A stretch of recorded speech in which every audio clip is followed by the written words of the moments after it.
Ms. Norton? Thank you, Mr. Chairman.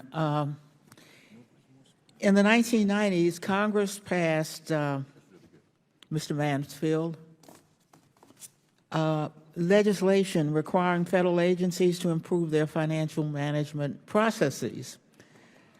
That law included a requirement for large agencies to prepare annual agency-wide financial statements and have them audited. Congress designed the legislation to effectively manage and safeguard taxpayer-provided resources and to help lawmakers better focus on government performance in serving this country.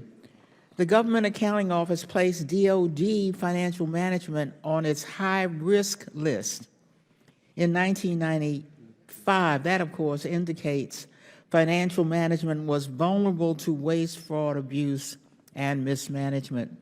Despite decades of preparation, DOD did not assert readiness for a full audit of its financial statements until fiscal year 2018. So, Mr. Mansfield, can you provide a brief or a few brief observations on DOD's main challenges preparing for audit readiness leading up to 2018?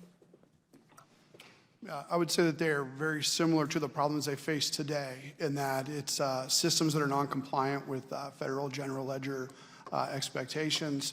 It is systems that don't communicate. It is a department that cannot consistently and repeatably do the same processes over and over. They can't describe on occasion the processes through which information are supposed to flow, the controls they have in place to ensure the information is accurate.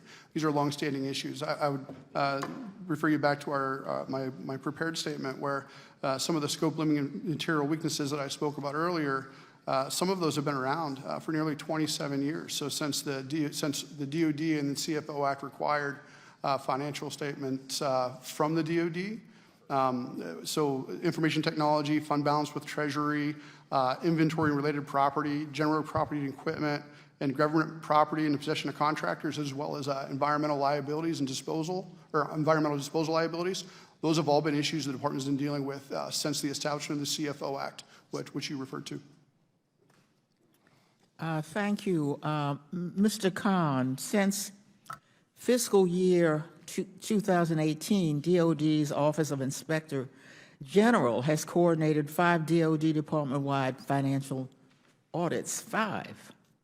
Each time, DOD has been unable to receive a clean audit opinion, meaning that independent auditors could not obtain sufficient reliable information on whether DOD presented its financial statements fairly and in accordance with generally accepted accounting principles. For fiscal year 2023, DOD's OIG identified improving financial management and budgeting as one of the 8 top management challenges of the agencies. Their report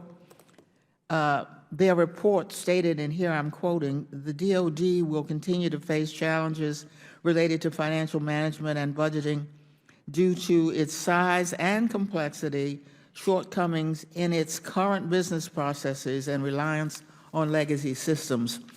For example, DOD operates more than 300 different financial management systems across the department, which includes some legacy systems dating back to the 1960s. We don't actually know how many systems there are.